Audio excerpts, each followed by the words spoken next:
Diante de uma serpente, você preferiria um labrador, um border collie ou um vira-lata que resolve a situação? Esse cachorrinho me faz pensar em Paulo, apóstolo Paulo. A tradição diz que Paulo tinha menos de 1,50 m de altura. Era um pequenino gigante na fé. Não tinha a estatura, não tinha a aparência, mas era movido pelo poder de Deus. Antes, termos pouca aparência, pouca altura, mas muita atitude. É isso que a gente precisa. Atitude no Evangelho.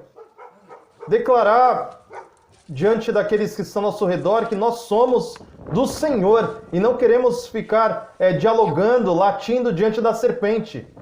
Mas definitivamente declarar guerra contra o diabo, guerra contra o pecado e vitória na pessoa de Jesus Cristo.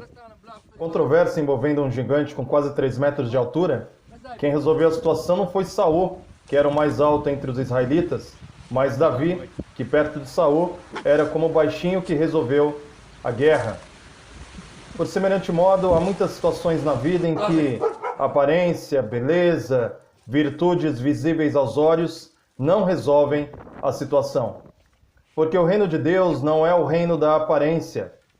O reino de Deus não é o reino da oratória, da eloquência e dos atributos que são valorizados pelos homens. O reino de Deus é poder. O reino de Deus envolve atitude movida pelo Espírito. E nessa situação você vê aí cachorros de raça, labrador. Na vida é assim, para a gente encarar a vida e matar as serpentes que aparecem diante de nós, o que é mais necessário é ter atitude. O mais necessário é ter atitude. Atitude que confronta, que enfrenta, que decide. E essa serpente pode ser um símbolo, é o símbolo bíblico de Satanás. Para nós vencermos o diabo, tem que ter atitude. E tem que ter atitude até um tanto quanto selvagem, como José, que decidiu sair sem as roupas para fugir de um adultério com a mulher de Potifar. É necessário ter aquela atitude destemida de Elias, João Batista, que não tinham aparência, vestiam com pele de roupa de camelo, couro de camelo, comia o que achava no deserto, não tinham os requintes, não tinha a sofisticação, mas resolveu aquilo que lhe foi dado na geração em que eles se encontravam. Eu vou lhe dizer algo que eu tenho uma convicção pessoal.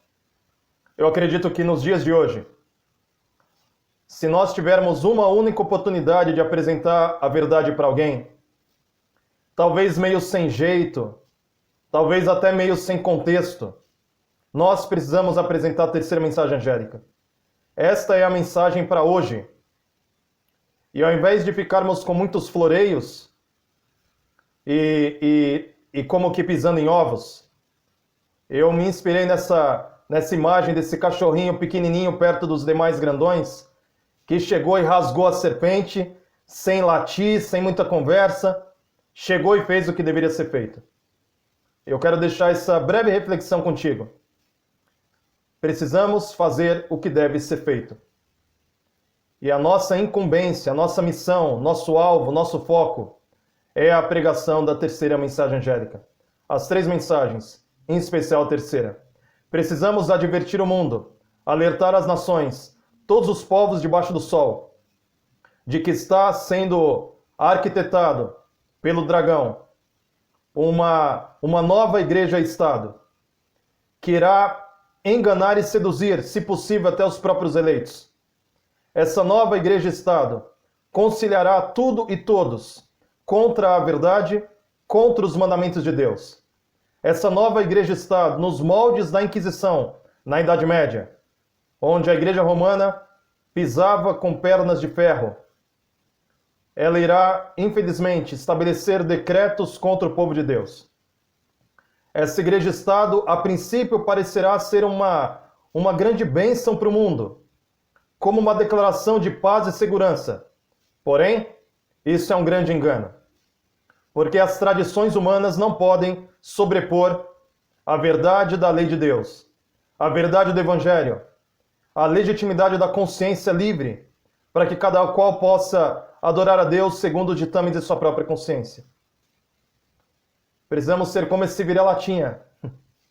Esse vira-lata que chega e resolve. E apresenta a verdade. Pois aqui está a paciência dos santos. Os que guardam os mandamentos de Deus e têm a fé em Jesus.